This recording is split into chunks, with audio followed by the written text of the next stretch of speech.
Next chapter is centre of mass. तो देखिए centre of मास के बारे में वैसे आपको प्रैक्टिकली पता है, आप करते भी होंगे। हो सकता है आपने कभी कोई अपना क्लिपबोर्ड पकड़ के, ये क्लिपबोर्ड पकड़ा और इसको एक उंगली पे घुमाया होगा। नहीं घुमाया तो ट्राई करके देखना, ठीक है। या फिर कभी आपने कोई गोल प्लेट या शीट जैसी ली होगी, उसको उंगली पे घुमाया होगा, ऐसा कुछ, ठीक है। तो जब भी आप किसी चीज़ को, तो सेंटर ऑफ मास के बारे में बता रहा हूँ मैं आपको। मान लो ये शीट है, आप इस शीट को, शीट मतलब जैसे क्लिपबोर्ड टाइप, तो आपका क्लिपबोर्ड है, उसको ना आप सेंटर से अपनी उंगली के ऊपर टिका के देखना। गिरना नहीं चाहिए, मतलब उंगली पे, बस ऐसे उंगली पे रखा और टिक गया। तो जब आप उसको ऐसे टिकाओगे तो क्या होगा, जिस पॉइंट से आपने उसको टिका लिया है ना, इसका मतलब रुक गया, वो गिरने से रुक गया, तो नीचे नहीं गिर रहा है वो। तो उस सिचुएशन में सिर्फ एक उंगली पे टिकाना है। तो आपने देखा भी होगा ऐसे बॉल भी घुमाते हैं ना प्लेयर्स जो होते हैं, जैसे वॉलीबॉल पकड़ के और अपनी उंगली के ऊपर ऐसे करके घुमा रहे होते हैं उसको। तो वो वैसे वाली सिचुएशन है ये, ठीक है। तो आपने एक क्लिपबोर्ड पकड़ना है और उसको सेंटर से पकड़ लेना है। तो सेंटर से आपने उसको ना सिर्फ एक उंगली रखनी है उसके नीचे। तो जिस पॉइंट से वो टिक जाएगा, उस पॉइंट को बोलते हैं सेंटर ऑफ मास। इसका मतलब सारा का सारा मास हम मान लेते हैं कि कंसंट्रेट हो गया वहां पे, और हमने सिर्फ उसको नीचे गिरने से रोक दिया। तो जैसे हम उसको नीचे गिरने से रोकेंगे, पूरी की पूरी ऑब्जेक्ट रुक जाएगी। लेकिन ऐसा तब होता है जब ये रिजिड बॉडी हो, ठीक है। ऐसा आप किसी रुमाल के साथ नहीं कर सकते। फॉर एग्जाम्पल आपने रुमाल को पकड़ लिया और उस पर उंगली रख दी, तो वो तो नीचे को बैठ जाएगा ना सभी साइड से। तो फिर वो रिजिड टाइप का नहीं होगा। मतलब रिजिड बॉडी का मतलब होता है कि ऐसी ऑब्जेक्ट, जैसे ये ऑब्जेक्ट है एक, तो इसके किसी भी दो पार्टिकल्स का आपस में जो डिस्टेंस है वो चेंज नहीं होना चाहिए, उसको रिजिड बॉडी बोलते हैं, ठीक है। जैसे क्लिपबोर्ड, क्लिपबोर्ड को अगर आप उंगली से पकड़ भी लोगे तो ऐसा नहीं होगा कि ये किनारा नीचे चला गया, ये वाला किनारा भी नीचे चला गया, ये भी नीचे, ये भी नीचे, जैसे रुमाल के साथ होता है, ऐसा नहीं होता, ठीक है। तो वो एक टाइप से रिजिड बॉडी मान लेंगे हम थोड़ी टाइम के लिए। वैसे आइडियली कोई भी रिजिड बॉडी होती नहीं है, ठीक है, क्योंकि कभी ना कोई चीज़ तो टूट ही जाएगी, है ना। कुछ फोर्स लगाएंगे तो टूट जाएगी या समथिंग ऐसा कुछ। तो आइडियली तो रिजिड बॉडी कोई होगी नहीं, पर हम मान लेते हैं कि चलो हो सकती है एक।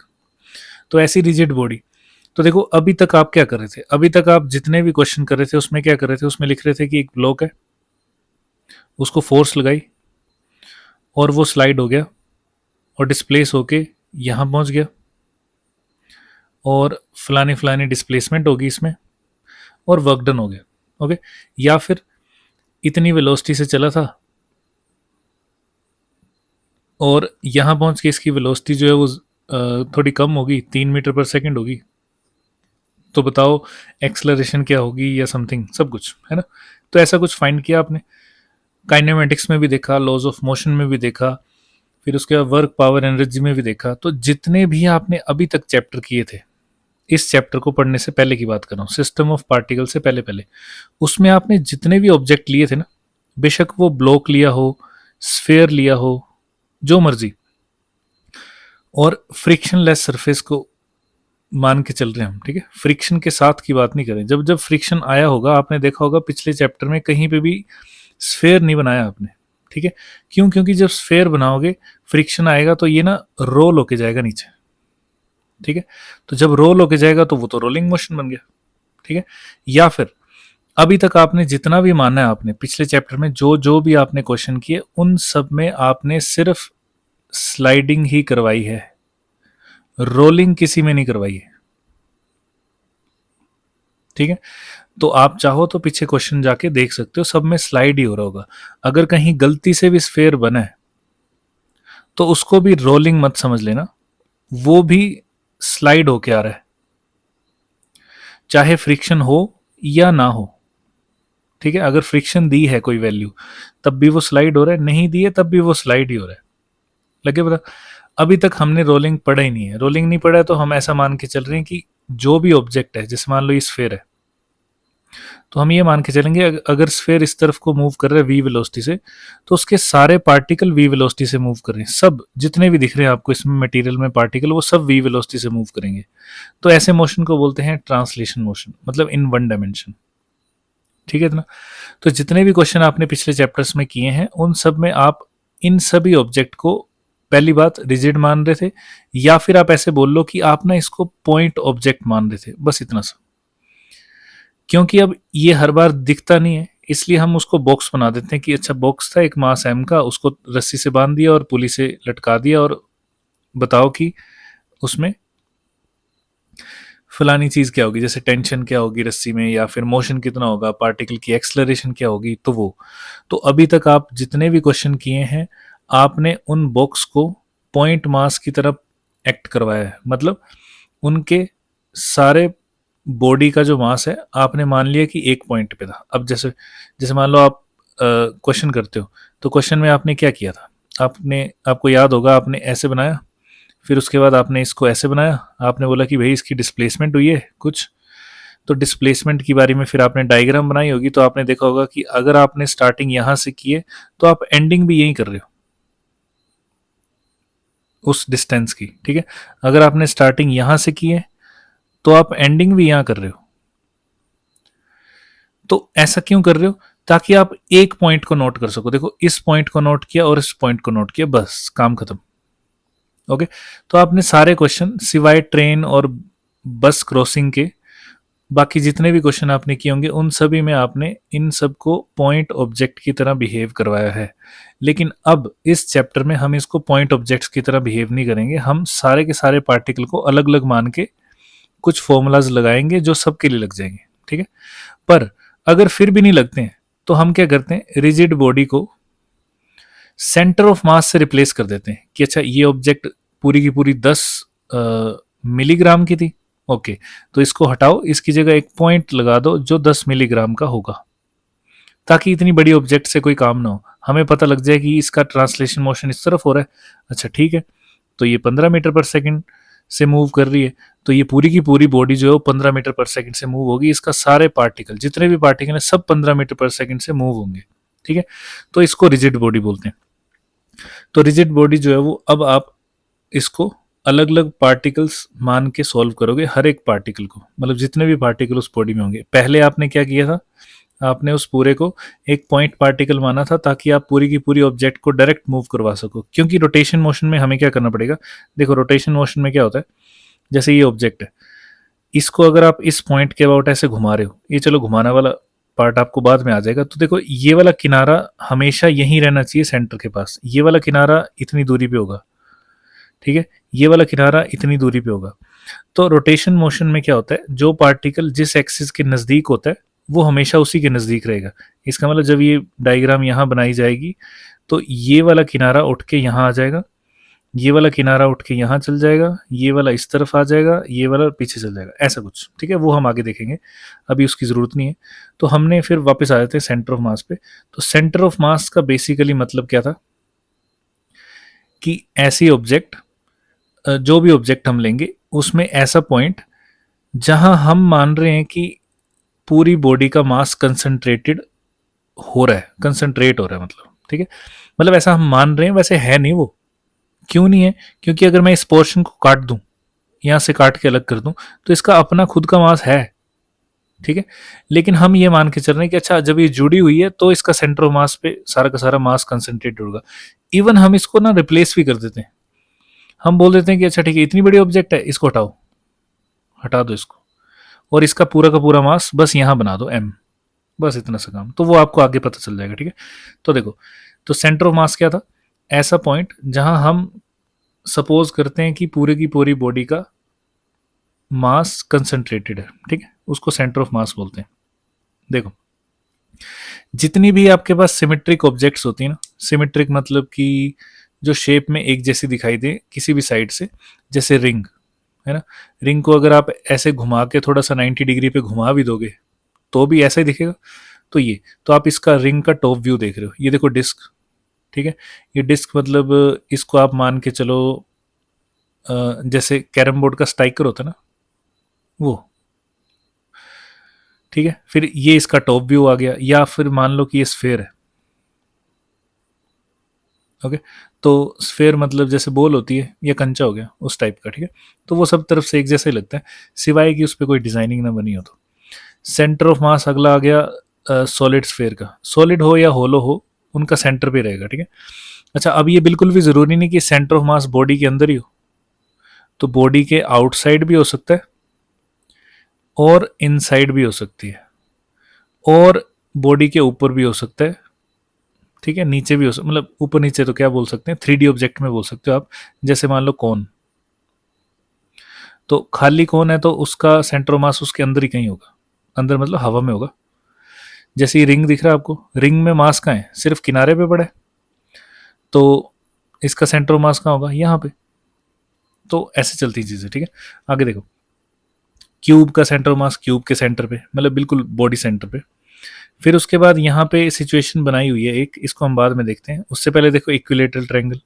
इक्विलेटरल ट्रायंगल सिमेट्रिक ऑब्जेक्ट है, सेंटर ऑफ मास सेंट्रोइड पे, दो सिमेट्रिक ऑब्जेक्ट हैं, इन दोनों का सेंटर ऑफ मास यहाँ से कहीं सेंटर पे आ जाएगा, थोड़ा सा ऊपर नीचे बना हुआ है। फिर उसके बाद थोड़ी सी बड़ी, या इसको होलोस्फेयर मान लो, ठीक है, यहाँ दिखाने के लिए होलो बना दिए। वैसे स्फेयर ऐसे बनाना होता है, देखो ये बन गया आपका गोला, आगे वाली जो लाइन है वो डार्क बनानी होती है, पीछे वाली डॉटेड बनानी होती है, और यहाँ रेडियस लगाना होता है ताकि थोड़ा 3D वाली फील आए, ठीक है। तो इसको स्फेयर बोलते हैं। पर क्योंकि क्वेश्चन हमने जल्दी सोल्व करना होता है तो इतनी डायग्राम नहीं बना सकते, इसलिए हम डायरेक्टली ऐसा बनाते हैं और आर लिख देते हैं, ऊपर लिख देते हैं कि स्फेयर है, ताकि पता चल जाए ना, सॉलिड है कि होलो है वो नहीं पता चलता। तो अब इसको क्या मानना है आपने, आप देख लो। हो सकता है ये कोई पाइप हो, होलो पाइप, जिस होलो पाइप तो होलो ही होती है, ऊपर से देख रहे हो आप उसको, ठीक है, तो ऐसी दिखेगी। या फिर ये हो सकता है रिंग हो, जिसकी विड्थ थोड़ी सी ज़्यादा है, ये सारी विड्थ है यहाँ पे, मटेरियल हो गया, यहाँ रेडियस आर आ गया, तो वो देख सकते हो आप। या फिर आप इसको होलोस्फेयर मान लो। ओके, होलोस्फेयर मतलब खाली दिखाने की कोशिश की गई है, वैसे दिखा नहीं सकते होलोस्फेयर, क्योंकि बंद होगा ना इस तरफ से भी, तो उसको दिखा नहीं पाएंगे ना डायग्राम में। पर अच्छा, यहाँ पे लिख दूंगा मैं स्फेयर, तो ये होलो ही होगा। होलोस्फेयर मतलब शेल, शेल की बात हो रही है। शेल मतलब, शेल मतलब जो खाली होता है अंदर से, उसको शेल बोलते हैं। फिर उसके बाद इस वाले को अभी थोड़ी देर में देखते हैं, उससे पहले कुछ फॉर्मूलाज लिख लेते हैं। तो देखो फॉर्मूलाज क्या होते हैं, तो सेंटर ऑफ मास से रिलेटेड मैं सारे फॉर्मूला बता रहा हूँ आपको। तो होता ये है कि जैसे कि ये बना देता हूँ एक डायग्राम एक्स और वाई में, तो डायग्राम में 2 डायमेंशन की बना रहा हूँ, लेकिन हम फॉर्मूले सारे लिख देंगे, ठीक है। जैसे एक पार्टिकल है यहाँ पे, इसकी पोजीशन है 1,4 एग्जाम्पल के लिए। दूसरा पार्टिकल है यहाँ कहीं, इसकी पोजीशन है 3,1, ये भी एग्जाम्पल के लिए बता रहा हूँ मैं। तो इन दोनों की पोजीशन लिखनी होती है हमें। तो देखो इसके कोऑर्डिनेट क्या आ जाएंगे, वो आपको पता लग चुका है अब, R1, और दूसरे के कोऑर्डिनेट है यहाँ R2। जब ऑब्जेक्ट्स दो ही होती हैं, सिर्फ दो, तो इनका जो सेंटर ऑफ मास है वो इन्हीं की लाइन के ऊपर होता है, मतलब लाइन ज्वाइनिंग जो हो रही है ना इनकी, इसी लाइन के ऊपर होगा कहीं ना कहीं। कहाँ होगा वो डिपेंड करता है कि आपने यहाँ मास कितना रखा है। जैसे ये नीचे वाला जो मास है वो मैं ले लेता हूँ 4 kg, ऊपर वाला मास ले लेता हूँ 2 kg।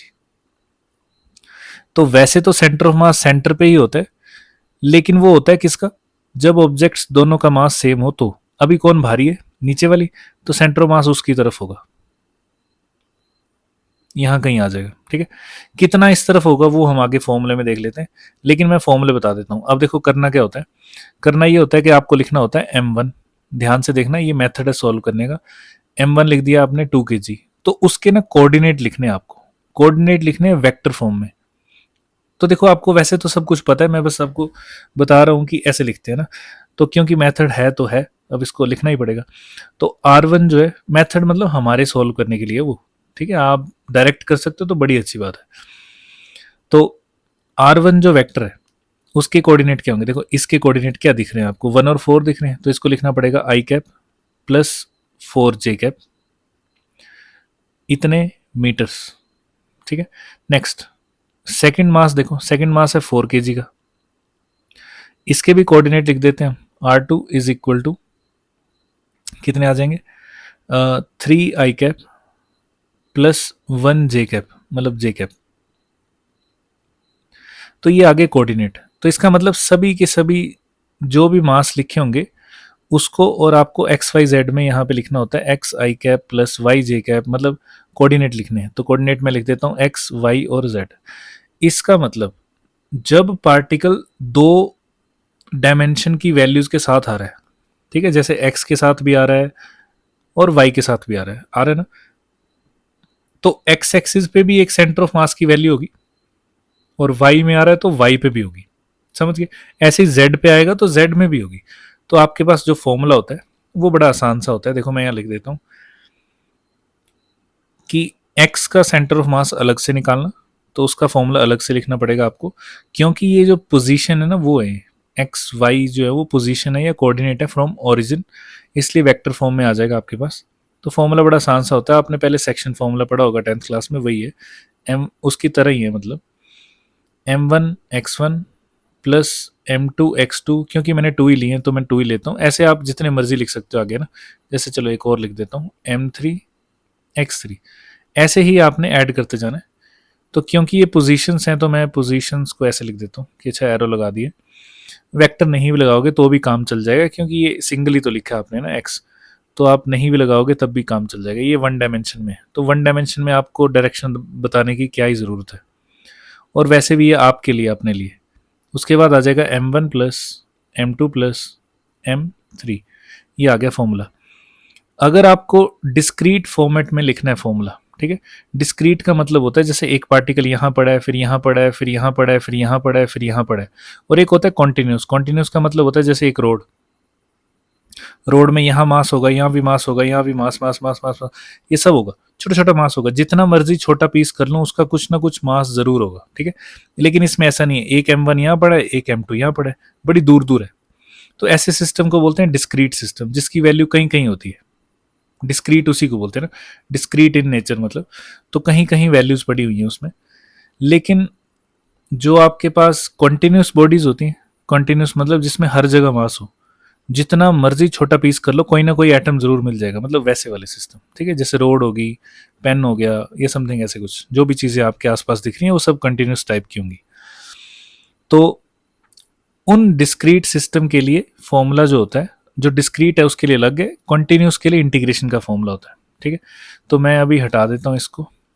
तो देखो डिस्क्रीट सिस्टम को हम समेशन से लिख देते हैं, summation I is equal to 1 to n MI/RI divided by summation of MI, I is equal to 1 to n। तो जितने भी दिए होंगे, जैसे यहाँ 3 है तो यहाँ 1 से 3 तक लिखना था हमने, तो इस सिस्टम को ऐसे लिखते हैं, याद रहेगा।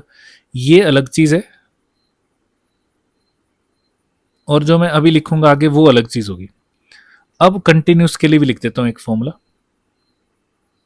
कंटिन्यूस सिस्टम होगा तो उस केस में आपको फॉर्मूला यूज करना पड़ता है integration of x DM divided by integration of DM, ये फॉर्मूला होता है, ठीक है। इसको यूज हम आगे जाके करेंगे कंटिन्यूस सिस्टम में, अभी के लिए उसकी जरूरत नहीं है। नेक्स्ट, सिमिलरली ऐसे ही वाई एक्सिस का भी होगा।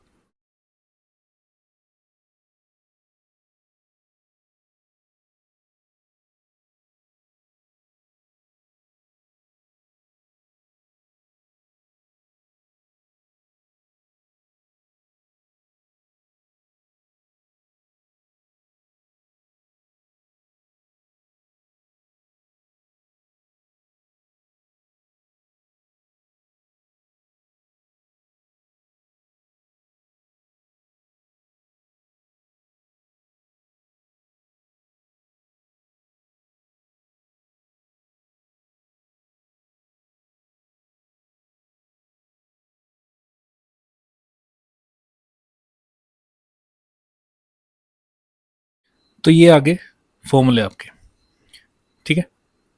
तो मैंने यहाँ पे आर लिख दिया था, ये एक्स होगा क्योंकि हम एक्स में टर्म में डील कर रहे हैं ना अभी, इसलिए एक्स लिखना है, ठीक है। तो देखो जहाँ एक्स है वहाँ एक्स लिखा है, जहाँ वाई था वाई लिख दिया, Z Z.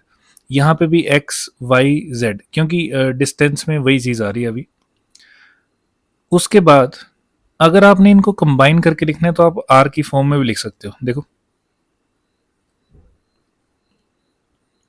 Are of centre of mass is equal to, अब आपने वेक्टर फॉर्म में लिखना है, क्यों, क्योंकि वेक्टर क्वांटिटी है। तो बिना वेक्टर के लिखोगे तो गड़बड़ हो जाएगी, इसलिए याद रखना आपने पूरा वेक्टर फॉर्म में लिखना है आर को, जब तक कि आंसर नहीं आ जाता आपका। ठीक है, वैल्यूज भी आई जे के में ही पुट करनी है, फिर आई वाली टर्म्स को प्लस कर देना, जे वाली टर्म्स को अलग प्लस कर देना, और ऐसे, जो कि हम आगे करके देखते हैं। फिलहाल के लिए M3R3 वेक्टर डिवाइडेड बाय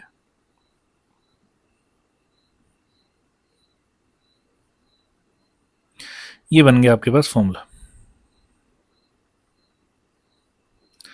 ठीक है ना, तो अब ये आपका एक अच्छा सा फॉर्मूला बन गया। आप इसको वेक्टर फॉर्म में यूज़ करोगे तो हो सकता है काम जल्दी हो जाए, पर कई जगह पे क्या होता है, कई जगह पे आपको अलग से सॉल्व करना ही पड़ता है, एक्स को अलग से, वाई को अलग से, ताकि आपका काम एक से ही बन जाए। हो सकता है कई बार एक्स निकालो और वही वाई का भी आंसर हो, इसलिए आपने वहाँ एक से काम चला लेना। अदरवाइज आपके पास रास्ता है आर का फॉर्मूला लगाने का। ठीक है, ये इंटीग्रेशन वाले फॉर्मूले हम बाद में यूज़ करेंगे जब कंटिन्यूस सिस्टम आएगा। अब आगे चलते हैं।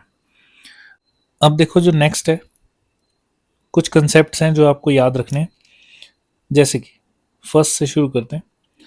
अगर दो मास हैं, दोनों सेम मास है, मतलब इक्वल है दो पार्टिकल के, तो हमें पता करना है कि सेंटर ऑफ मास कहाँ होगा। ठीक है, तो बड़ा ही आसान है कि जब दो मास सेम होते हैं तो उनका सेंटर ऑफ मास बिल्कुल सेंटर पे ही होगा। तो इसमें तो चलो कोई शक है ही नहीं, ये तो सेंटर पे ही होने वाला है ना। तो अगर आर दिया होगा तो R/2 R/2। ओके, लेकिन अगर अलग अलग हुआ तो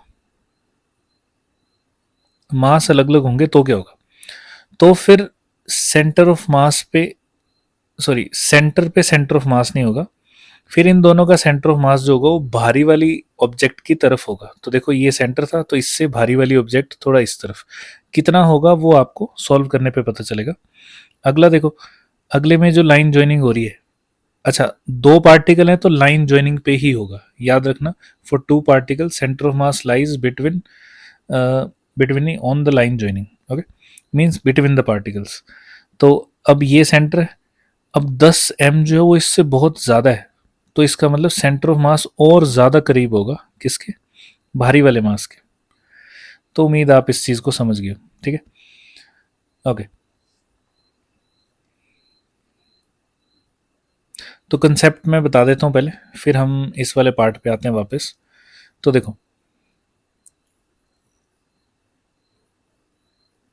अब हमारे पास कंसेप्ट ये होता है कि जैसे दो मास आपको दिख रहे हैं आपको, है ना, तो इसमें सेंटर ऑफ मास निकालना है आपको।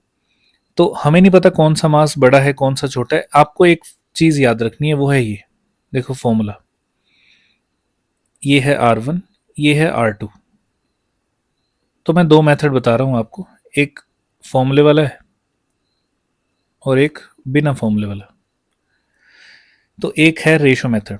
तो देखो रेशो मेथड, तो आप इसको सॉल्व करोगे तो फॉर्मूला कुछ इस टाइप का बन जाता है, रेशो बन जाती है, मतलब कि M1/M2 is equal to R2/R1।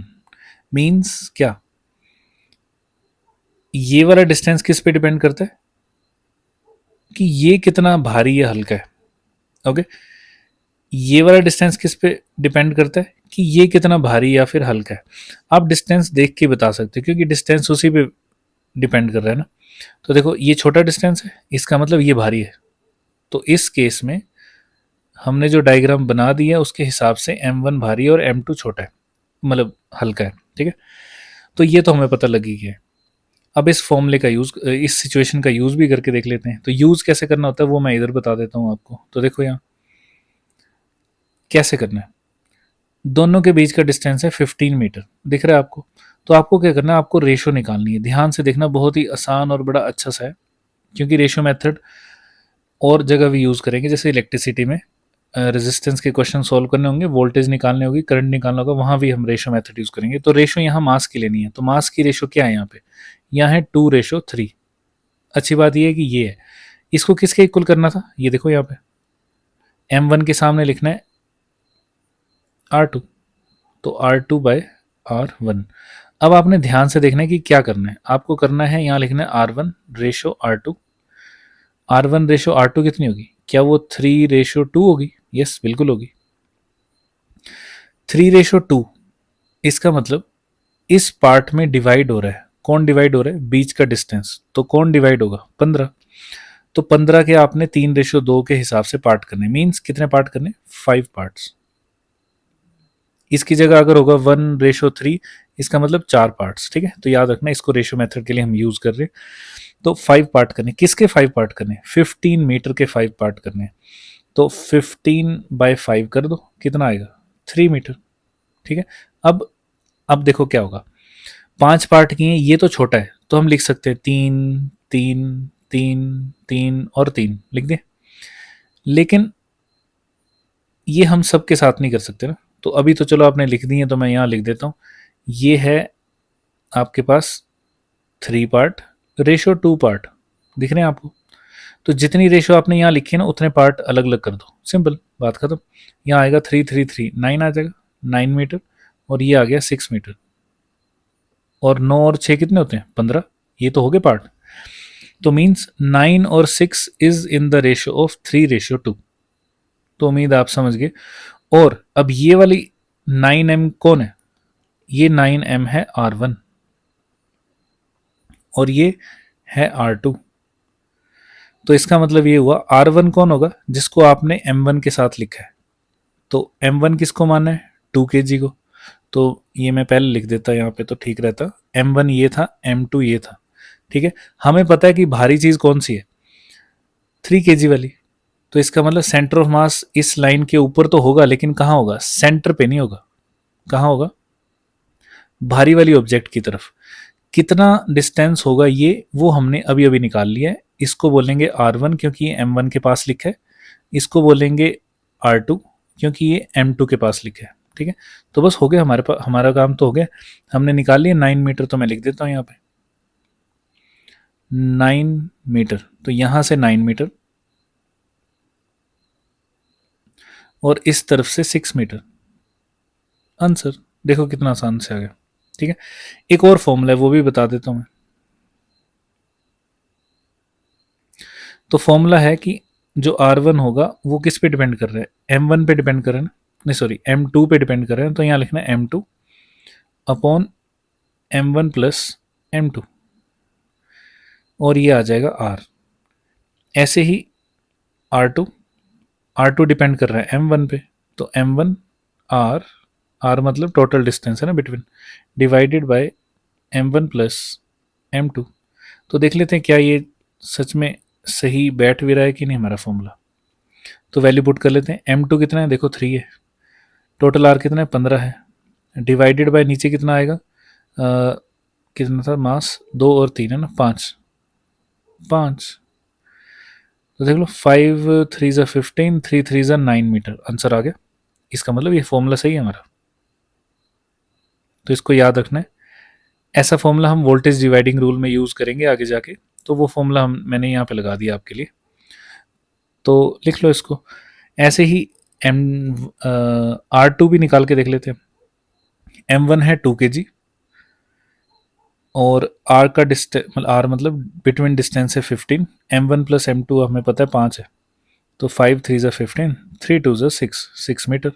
अब जो आपको अच्छा लगे वो कर लेना है। मैं एक बार फिर से बता देता हूँ आपको कि सबसे पहले आपको ये क्वेश्चन ऐसा दिखेगा, बिना इसके ऑब्वियसली, ठीक है। जैसे ही आपको एक क्वेश्चन दिखाई दे, आपको पूछा होगा कि सेंटर ऑफ मास कहाँ होगा इनका, तो आपने क्या करना, आपने लिखना है M1/M2 इज इक्वल टू जो उनकी रेशो होगी। तो अभी 2:3 थी, तो मैंने 2:3 लिख दिया। यहां तक समझ गया आप। उसके बाद उसके आगे आपने उल्टा करके लिखना है R2/R1। क्यों, क्योंकि R1 जो है वो M2 पे डिपेंड कर रहा है, इसलिए M2 के सामने R1, M1 के सामने R2, ठीक है सब कुछ ओके। तो हमें R1 R2 की रेशियो भी पता लगी, क्योंकि दी तो M1 M2 की थी, लेकिन हमें R1 R2 की निकालनी थी, वो हमने निकाल ली। तो याद रखना, फिर इसको ठीक करके लिख देना। R1 नीचे था तो हमने उसको पहले लिखा है, R2 ऊपर है उसको हमने आगे लिख दिया, तो 3:2 आ गया। लगे बना, ये गड़बड़ मत करना बस। ऐसा ना हो कि आप R1 R2 लिख दो और आगे 2:3 लिख दो, तो गड़बड़ हो जाएगी फिर से। तो R1 और R2, अच्छा हो सकता है यहाँ गड़बड़ हो ही जाए आपसे, पर फिर भी ये तो सही आने वाले, ये पक्का श्योर है, ठीक है। तो फिर उसके बाद दिमाग लगा लेना कि भारी वाले मास की तरफ जो डिस्टेंस है वो बहुत कम होगा, क्योंकि सेंटर ऑफ मास वही होगा, बस इतना ध्यान रखना आपने, ठीक है। तो देखो क्या होगा इसमें, रेशो मेथड में वापस आ जाओ। रेशो आपको पता लग गई है, R1 रेशो R2 इज 3:2। 3:2 मतलब 5 पार्ट करने हैं। किसके 5 पार्ट करने हैं? बिटवीन डिस्टेंस के, ठीक है। तो बिटवीन डिस्टेंस के 5 पार्ट कर दिए। देखो 15/5 इज 3, 3 आ गया। इसकी जगह कुछ भी हो सकता है, ठीक है। 10 होगा तो 10/5 कर दो, 12 होगा तो 12/5 कर दो, तो 12/5 ऐसे लिख देना, कोई प्रॉब्लम नहीं। फिलहाल 3 आ गया, तो मैंने 3 3 3 3 3 लिख दी 5 बार, मतलब 5 पार्ट हो गए, 3 मीटर 3 मीटर 3 मीटर 3 मीटर। अब जो रेशो हमने डिस्टेंस की लिखी है उतने उतने पार्ट में अलग अलग कर दो, 9 अलग कर दो, 6 अलग कर दो। तो देखो कितनी आसानी से आ गया आपके पास 9 मीटर एंड 6 मीटर। अब क्योंकि आपने ये बिल्कुल सही लिखा है तो आपको कुछ ज़्यादा देखने की जरूरत नहीं है। जिसके पास आपने M1 लिखा है वो वाला R1 होगा, जो M2 है वो R2 होगा। तो वहाँ 9 लिखो और 6 लिखो और आपका आंसर आ गया। अदरवाइज आपके पास बड़ा आसान सा फॉर्मूला है, ये भी यूज़ कर सकते हो, ठीक है। तो ऐसे करते हैं इसको, चलो आगे देखते हैं। तो क्वेश्चन देखते हैं। अब देखो इस क्वेश्चन में आपके पास 3 वैल्यूज आपको दिख रही हैं, साफ साफ मासेस दिख रहे हैं। तो इनको लिख लेते हैं पहले। तो देखो क्वेश्चन करने का तरीका क्या है, बड़ा आसान से। पहले आपने लिखना है M1, किसी को भी एक M1 मान लो, फिर M2 M3, ठीक है। तो मैं पहले M1 मान लेता हूँ 10 kg वाले को, और इसके जो कोऑर्डिनेट हैं वो कोऑर्डिनेट की तरह लिख देता हूँ मैं यहाँ पे, which is -6 i cap plus 0 j cap.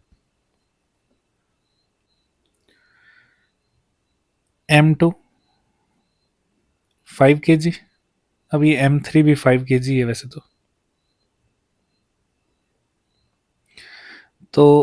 R2 कितना आ जाएगा? अब ये ऊपर वाले को ले रहा हूँ मैं M2, तो 4 i cap plus 3 j cap, ठीक है सब कुछ। R3 which is 4 i cap minus 3 j cap. तो आपके पास 3 कोऑर्डिनेट है, 3 मास है। तो सबसे पहले फॉर्मूले का मेथड यूज़ करते हैं, फॉर्मूला लगा के देखते हैं। फिर एक और मेथड होता है जिसको हम बोलते हैं मतलब कुछ मेथड तो नहीं है वैसे, वो आप सिमेट्री देख के आंसर निकाल सकते हो, ठीक है। तो देखो अब हमारे पास ये तो पता लग ही गया हमें, तो हम वैल्यू भर देते हैं फॉर्मूले में। और फॉर्मूला क्या होता है, देखो होगा ये कि अगर आप ऐसे ही देख लो ना तो थोड़ा सा काम आसान हो जाएगा आपका, कि इसको देखो 5 kg और 5 kg, ठीक है। ये नी एक्स एक्सिस से कितनी दूर है? 3, और ये कितनी दूर है? -3, मतलब 3 ऊपर, 3 ऊपर और 3 नीचे है ना। तो मीन्स इन दोनों के बीच का डिस्टेंस हो गया 6। दोनों का मास सेम है, तो सेंटर ऑफ मास कहाँ आएगा? बीच में ही आएगा ना। इसका मतलब जो इन दोनों का सेंटर ऑफ मास होगा उसमें y का कोऑर्डिनेट 0 होगा, ठीक है सब कुछ। और क्योंकि x के कोऑर्डिनेट सेम है, 4 और 4 है, तो वो 4 ही रहेगा इसी लाइन पे। तो उम्मीद आप इतना सा समझ गए हो, जो कि आपको देखने को मिल जाएगा। 5 kg और 5 kg का सेंटर ऑफ मास सेंटर पे आएगा। सेंटर मतलब वाई एक्सिस में हम बात कर रहे हैं, तो वो आ गया 0 पे। या फिर अगर फिर भी नहीं दिखाई दे, कई बार नहीं दिखता है, ठीक है। कई बार कई चीज़ें जो है वो अलग अलग टाइप की होती है बनी हुई, डायग्राम अलग अलग हो सकते हैं। तो उस केस में फिर आप फॉर्मूला लगा दो। फॉर्मूला भी बड़ा आसान है, कोई बड़ा ज़्यादा मुश्किल नहीं है। R of centre of mass is equal to, अब देखो यहाँ क्या लिखेंगे, M1 R1 वेक्टर फॉर्म में लिखना है। तो अब आपको यहाँ पता लग जाएगा कैसे करते हैं क्वेश्चन। M3 R3 और नीचे क्या आता है? Total mass. तो ये आ गया। अब हम इसमें वैल्यू भर देते हैं। तो जैसे ही आप वैल्यू भरोगे आपको पता चलेगा, पहला वाला 10 है, दूसरा है सिर्फ -6 है, तो मैं -6 ही लिख रहा हूँ, जो कि आई कैप में आ जाएगा। तो इसमें इतना ही आएगा, प्लस M2 कितने? 5, R2 कितने? 4 i cap plus 3 j cap. तो मैंने आपको क्या बोला था, सॉल्व करते टाइम आपने बस इतना सा ध्यान रखना है कि आप सारी वैल्यूज बिल्कुल एक्यूरेट पुट करो, और विद साइन पुट करो। और जब सॉल्व करोगे तो आई को आई के साथ सॉल्व करना है, जे को जे के साथ। तीनों मास कितने हो जाएंगे? 10 5 5 20 हो जाएगा।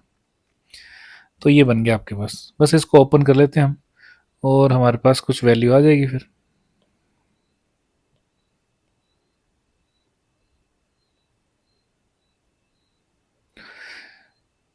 तो ये आ जाएगा 60, तो -60 i cap, -60 i cap plus, ये ब्रैकेट भी ओपन कर रहा हूँ मैं, 5 और 4 20 हो जाएंगे, पंचों के 20, 20 i cap plus 5 3 15 j cap, plus का है तो कोई प्रॉब्लम नहीं है, प्लस 5 4 20, तो 20 i कैप प्लस, नहीं है, माइनस है, -15 j कैप डिवाइडेड बाय 20। ठीक है, तो अच्छी बात यह है कि इसमें कुछ ना कुछ तो कट ही रहा होगा, जैसे कि 15 i कैप और 15 j cap, sorry, +15 j cap और -15 j कैप कट जाएगा, और ये दोनों ऐड हो जाएंगे, 20 और 20 40 बन जाएगा। ओ अच्छा, ये भी आई है, ये भी हो जाएगा इकट्ठा। तो देखो इकट्ठा होकर कितना बन जाएगा ये देख लेते हैं हम। तो -60, देखो जे तो वैसे ही कट गया, ठीक है, तो मैं आई एंड में लिख दूंगा, -60 +20 डिवाइडेड बाई 20, और ये सब किस में आ रहा है, आई कैप। जे कैप में 0 आ चुका है ऑलरेडी, तो उसको ज़्यादा सोल्व करने की ज़रूरत नहीं है। तो अब आपको ये भी दिख रहा है कि ये 40 बन रहा है, ये आ जाएगा -20/20, विच इज़ 1 माइनस का ना। तो this is your R of centre of mass. देखो वेक्टर फॉर्म में शुरू किया था, वेक्टर फॉर्म में आंसर आ गया। तो कोऑर्डिनेट क्या आ गए, -1, 0, तो बस लगा दो, -1 होगा यहाँ कहीं, ये आ गया, -1, 0, this is centre of mass. Okay, आसान था ना। आप चाहो तो एक्स को अलग सॉल्व कर सकते हो, कोई प्रॉब्लम नहीं है। एक्स को अलग से सॉल्व करोगे तो बस इतना सा दिखेगा आपको, ये इतना सी चीज़ है ना, ये दिखेगी, ये दिखेगी, ये दिखेगी, मतलब जे लिखना ही नहीं है। तो जब आप एक्स को सॉल्व करोगे तो बस इतनी सी चीज़ें दिखाई देंगी, यहाँ पे भी आपको ये नहीं दिखाई देगा, ये नहीं दिखाई देगा। तो देखो वही तो बच गया, आई लिखने की ज़रूरत नहीं, आई आप बाहर लिख सकते हो। तो आप चाहो तो इसको लिख के देख सकते हो, बिल्कुल ऐसा दिखाई देगा, आप पॉज करके सॉल्व करके देख लेना। आगे चलते हैं, अब दूसरा मेथड देखना है, तो लिख लो उसको, बाय सिमेट्री देखना है हमें।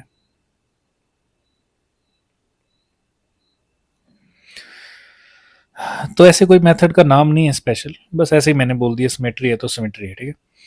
तो देखो कैसे देखनी है सिमेट्री। एक तो मैंने आधा पोर्शन आपको बता दिया था कि ये दोनों 5 और 5 पे, देखो हमेशा सिमेट्री दिखाई देगी, तो आपको सॉल्व करने वाले मेथड को अपने को तेज करना पड़ेगा, बस और कुछ खास नहीं है, ठीक है। 5 kg 5 kg दोनों का मास सेम है, दोनों 3 ऊपर और 3 नीचे है ना एक्स एक्सिस से, मीन्स दोनों के बीच में डिस्टेंस कितना है, 6।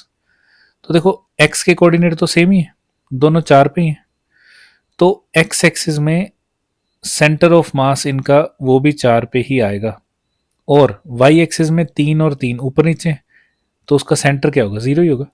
तो इसका मतलब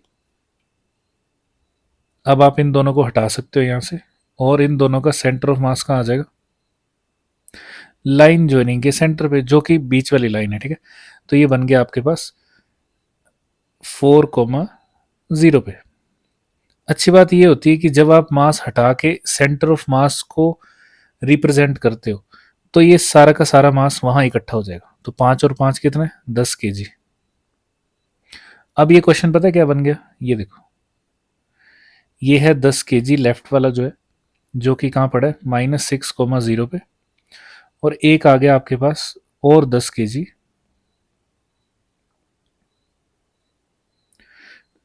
जो कि कहाँ पड़ा है, 4, 0 पे। अब आप इनके बीच का अगर डिस्टेंस देखोगे तो वो हो जाएगा 4 और 6 10, 10 मीटर, ठीक है। याद रखना, इसको ऐड मत कर देना, है ना, ये ना हो कि आप -6 + 4 करो और लिख दो -2, ऐसा नहीं है। कैसे पता चलेगा, ये देखो ये 4 है ना, 4 से यहाँ तक जाएंगे तो 0 तक पहुंच जाएंगे, मीन्स कितना चले, 4 मीटर, मान लो मीटर्स में है। उसके बाद आपको 6 और चलना पड़ेगा -6 तक जाने के लिए, तो 4 और 6 कितने हो गए, 10, इसलिए 10 बोल रहा हूँ मैं। तो चलो ये तो अच्छी बात है, आपको पता ही है 10 मीटर आ गया यहाँ तक।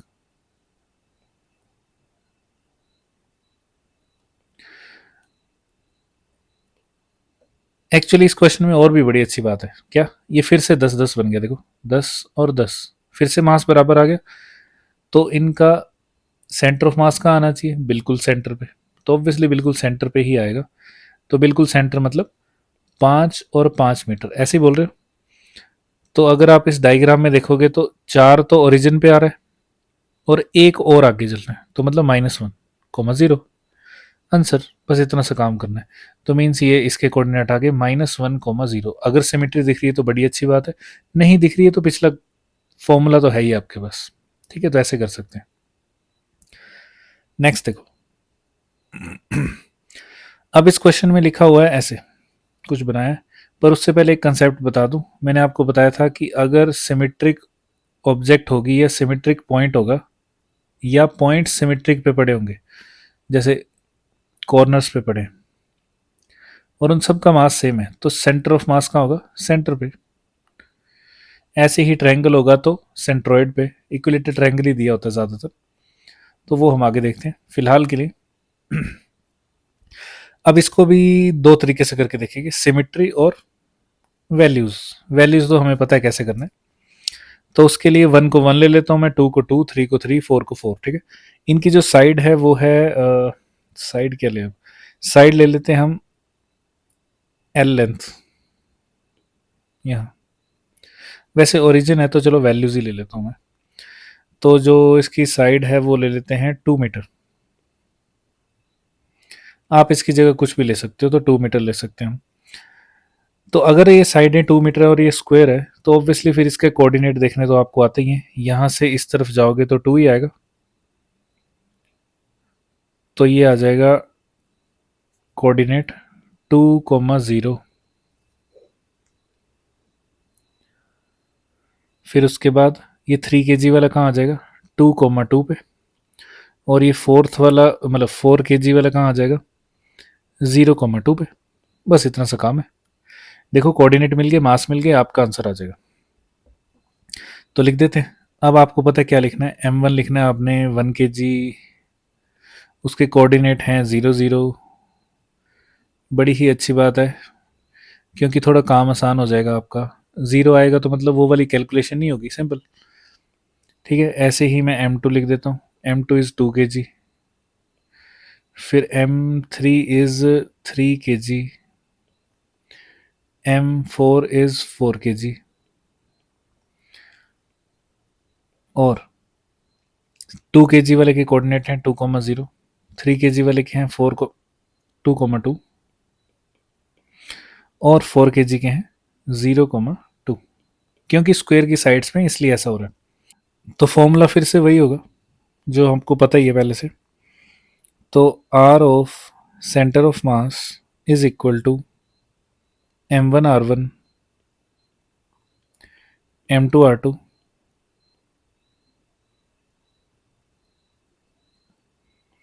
Plus m3r3 plus m4r4। अब इतना बड़ा है तो क्या कर सकते हैं, कुछ भी नहीं, डिवाइडेड बाय टोटल मास। तो 4, 5, 6, 7, 8, 9, 10, तो टोटल मास है 10।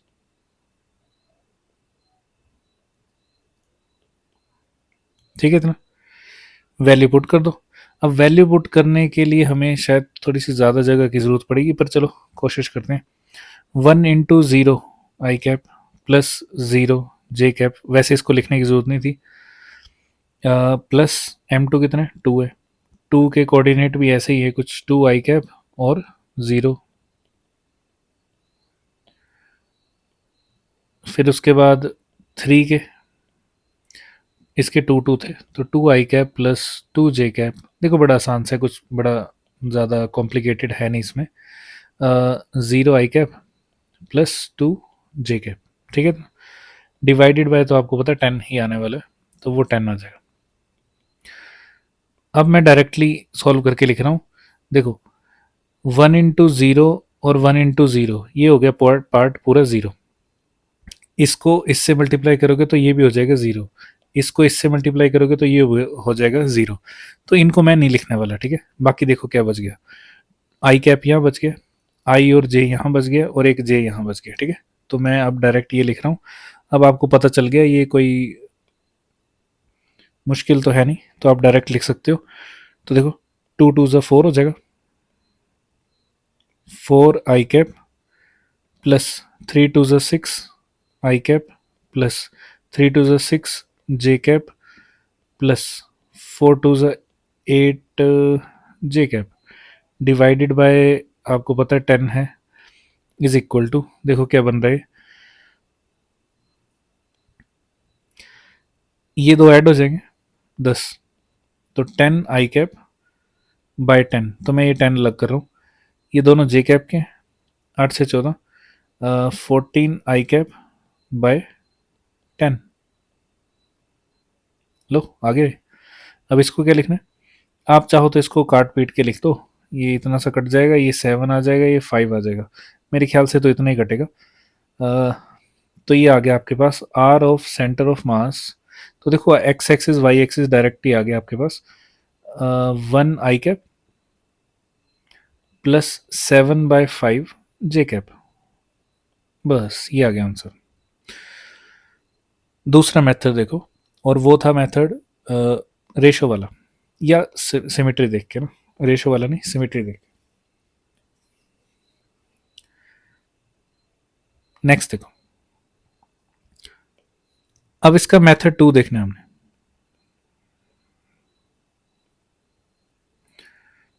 तो मेथड 2 जो हमने देखना है वो आपको मैंने बताया कि सिमेट्री देख के करना है, सिमेट्री वाला मेथड है। तो सबसे पहले देखते हैं सिमेट्री है भी कि नहीं है।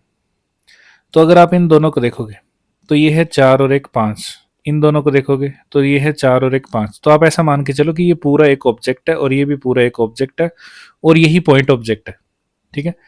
तो इन दोनों का, क्योंकि ये 5 है ये भी 5 है, तो इन दोनों का सेंटर ऑफ मास कहाँ आना चाहिए, सेंटर पे, सेंटर मतलब इस लाइन पे, ठीक है।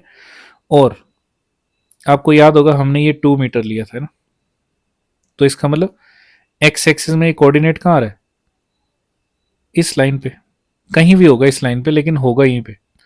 तो एक्स एक्सिस में ये लाइन आगे पीछे नहीं होने वाली, तो ये आ गया 1 आई कैप। देखो कितनी आसानी से निकल गया, और यहाँ आपने सॉल्व किया, ये देखो 1 आई कैप, आसान है ना। दूसरा देखो, अब देखना है आपने y का कोऑर्डिनेट, तो ये देखो ये है 7, ओके, ये कितना है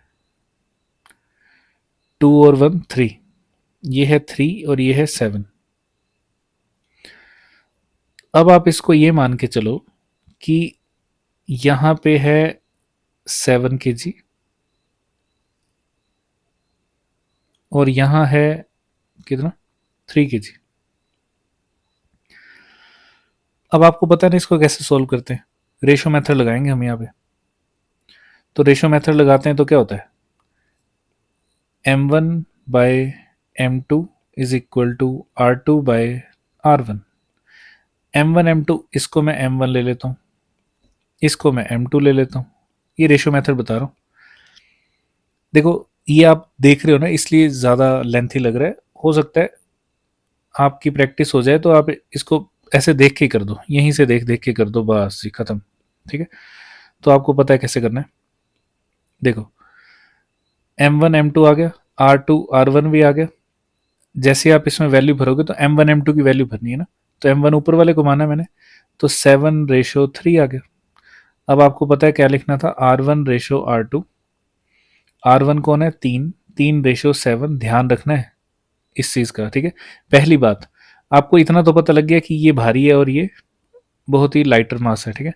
तो सेंटर ऑफ मास सेंटर से ऊपर ही होगा, है ना, चलो ये तो पता है आपको। तो यहाँ कहीं आने वाला है, कितना आने वाला है वो देख लेते हैं। तो इससे ये नज़दीक होगा, तो मतलब ये वाली वैल्यू छोटी होगी, और हमें ये नहीं देखनी है, हमें देखनी है नीचे से, क्योंकि हमारा ओरिजिन नीचे की तरफ है। ये देखो अगर आप इसमें देखोगे तो यहाँ से देखना हमने वो डिस्टेंस, तो वो डिस्टेंस यहाँ कहीं आएगा, ठीक है। तो x में हमें पता लग गया 1 है, दूसरा हमें देखना है कितना है, वैसे हमने निकाल लिया बट फिर भी वापस आ जाओ मेथड पे। तो मेथड से क्या था, 3:7 लिख लिया। इसका मतलब 10 पार्ट्स, किसके 10 पार्ट करने हैं, जो बीच में डिस्टेंस है ना, और ये इन दोनों के बीच का डिस्टेंस कितना है, जितनी साइड ऑफ स्क्वायर थी विच इज 2 मीटर। तो 2 के 10 पार्ट, 10 के 2 पार्ट, सॉरी 2 के 10 पार्ट है ना, तो 2 के 10 पार्ट तो नहीं लिख सकता ना मैं, लेकिन मैं इतना जरूर लिख सकता हूं कि 2/10 आएगा भाई। ठीक है, अब इसको लिखने का बड़ा आसान सा तरीका है, एक बार इसको 3 से मल्टीप्लाई कर दो, और रेशो एक बार इसको 7 से मल्टीप्लाई कर दो। और ऐसा ही क्यों करना है, क्योंकि यहां पे यही वाली वैल्यूज लिखी हैं इसलिए बस, और कोई खास रीजन नहीं है। ठीक है, तो देखो क्या बन रहा है, इसमें से तो कुछ नहीं कटेगा, यहाँ 5 आ जाएगा, तो 3/5 कोमा 7/5। और R2 कौन सा है, ये नीचे वाला डिस्टेंस इज R2, है ना ये R2। तो R2 देखो कितना आ गया, 7/5, और यही तो आया था पीछे भी। तो इसका मतलब ये नीचे से पॉइंट आ गया 1,7/5। बस ये आंसर है। मैं फिर से बता देता हूँ एक बार, यहाँ बड़ी सारी चीज़ें लिख दी हैं, हो सकता है कन्फ्यूज़न होगी हो। तो देखो, सबसे आसान तरीका है ये, और क्या है, ऊपर वाली सिमेट्री वाले 7 kg बन रहे थे, मैंने लिख दिए। नीचे वाले 3 kg बन रहे थे, वो भी लिख दिए। 7 और 3 में सेंटर ऑफ मास 7 की तरफ होगा, ये भी पता है हमें। अगर मैंने इसको M1 लिखा है तो इसको R1 लिखना पड़ेगा, इसको R2 लिखना पड़ेगा। ओके, हमें फॉर्मूला पता है कि M1/M2 is equal to R2/R1 होता है। हमने M1 और M2 की वैल्यू भर दी, तो ये 7:3 आ गया।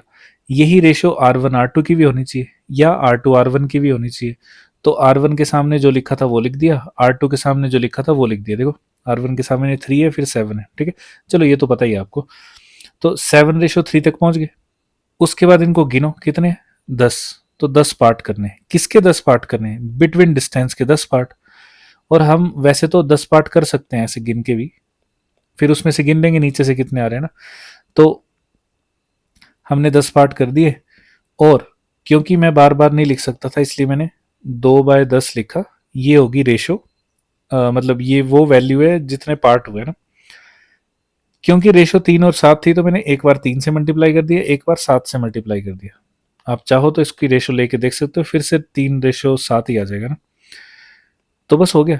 इसमें से दो डिस्टेंस तो हमने लिख ही लिए, कितने कितने आ रहे हैं, 3/5 और 7/5। हमें देखना था नीचे से मतलब बड़े वाला डिस्टेंस, बड़े वाला कौन सा होगा, ऑब्वियसली 7/5। तो आंसर आ गया 7/5। This is symmetric method. आप चाहो तो दोबारा से रिपीट कर सकते हो, अपनी मर्जी से कोई और वैल्यू लेके देख लो।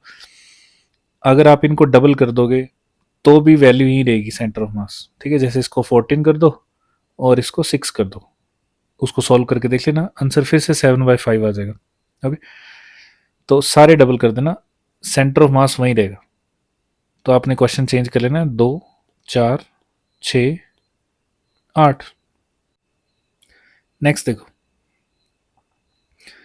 अब ये क्वेश्चन है, इसमें थोड़ी सिमेट्री लगा के देख लेते हैं, अगर लगेगी तो देखो, ऐसे तो लग जा रही है, ऊपर 3 है, नीचे भी 3 है ना 3। तो 3 और 3 दोनों मास सेम है, तो इनका सेंटर ऑफ मास कहाँ आएगा, सेंटर पे। तो देखो, मैंने हर बार आपको इक्विलेटरल ट्रायंगल की बारी में आपको बताया है कि आपको ये 3 चीजें जरूर याद रखनी है। कौन सी 3 चीजें, सबसे पहली ये वाली लेंथ, नाम दे देता हूं मैं इसका ADBC। तो ये जो लेंथ आपको दिख रही है वो होती है √3/2L। पहली चीज आपको ये याद रखनी है। ठीक है, उसके बाद अब हमने क्या करना है, सेंट्रोइड यहाँ पे ना, मैंने आपको बोला ये वाला डिस्टेंस भी आपको याद रखना है, L/2√3 होता है। और ये A से लेके इस O तक का L/√3 होता है। ये 3 चीज़ें आपको हमेशा याद रखनी है। ठीक है, अब आ जाते हैं क्वेश्चन पे। तो देखो, क्वेश्चन में सिमेट्री लग रही है तो वहाँ लगा देते हैं। ये देखो, ये है 3 kg, ये है 3 kg, तो इनका सेंटर ऑफ मास इनके सेंटर पे आ जाएगा। अब आपको ये वाला डिस्टेंस पता होना चाहिए, और ये डिस्टेंस कितना है, अभी अभी पता चला आपको, √3/2L। है ना, एल इज साइड। तो ठीक है, इसका मतलब वाई एक्सिस में कोऑर्डिनेट मिल गया आपको कितना, √3/2l का आधा। तो लिख देता हूं मैं, वाई एक्सिस के कोऑर्डिनेट आने चाहिए आपके पास √3/4l। अब देख लेते हैं ये आ रहे हैं कि नहीं आ रहे हैं। तो फॉर्मूले में वैल्यू पुट कर देता हूँ। अब आपको फॉर्मूला पता चल चुका है, तो मैं डायरेक्ट वैल्यू पुट कर रहा हूँ अब इसमें। आपको पता है m1 के साथ 0 0 है, तो उसको पुट करने की ज़रूरत ही नहीं है, बट फिर भी चलो मैं दिखा देता हूँ। 1 × 0 i cap plus 0 j cap plus 2 × L i cap plus 0 j cap plus 3 × L/2 i cap plus √3/2 L j cap. ठीक है, तो ये L का ध्यान रखना, divided by total mass which is 3 4 5 6 6। और अगर आप इसमें ध्यान से देखोगे तो इसको तो मल्टीप्लाई करने का कोई फ़ायदा नहीं, ना ही इस वाली टर्म को लिखने का कोई फ़ायदा है, तो मैं डायरेक्ट लिख रहा हूँ। ये है 2l, ये आ जाएगा 3 × L/2 और ये आ जाएगा √3/2l × 3। ठीक है, ब्रैकेट ओपन होगा ना, तो यहाँ लिख रहा हूँ मैं, ये आ गया 2l i cap plus 3l/2 i cap plus √3/2l j cap. 3 terms बच गई, डिवाइडेड बाय 6। अब देखो, ये 6 मैं ऊपर इकट्ठा कर देता हूँ, तो ये बन जाएगा 2l/6 i cap plus 3l/2 × 6 which is 12 i cap. अच्छा, ये i कैप वाला है, तो इसको ऐड करना पड़ेगा ना हमें दोनों को, प्लस √3/2। अच्छा, ये 3 रह गया यहाँ पे, ये वाला 3 रह गया ना, तो इसको भी लिख दो 3।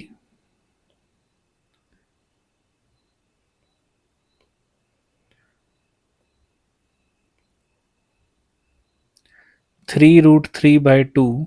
अब मैं 6 को क्या करता हूँ कि तोड़ के लिख देता हूँ 3 × 2 × j कैप, ताकि ये 3 कटता हुआ दिख जाए, डिवाइडेड बाय, डिवाइडेड तो कुछ आई नहीं अब। फिर उसके बाद मैंने आपको ना प्लस करने का एक तरीका बताया। ये देखो, ये जो प्लस हो रहे हैं दोनों, यहाँ क्या है 12, यहाँ क्या है 6। 6 को 12 कैसे बनाएंगे, 2 से मल्टीप्लाई करके।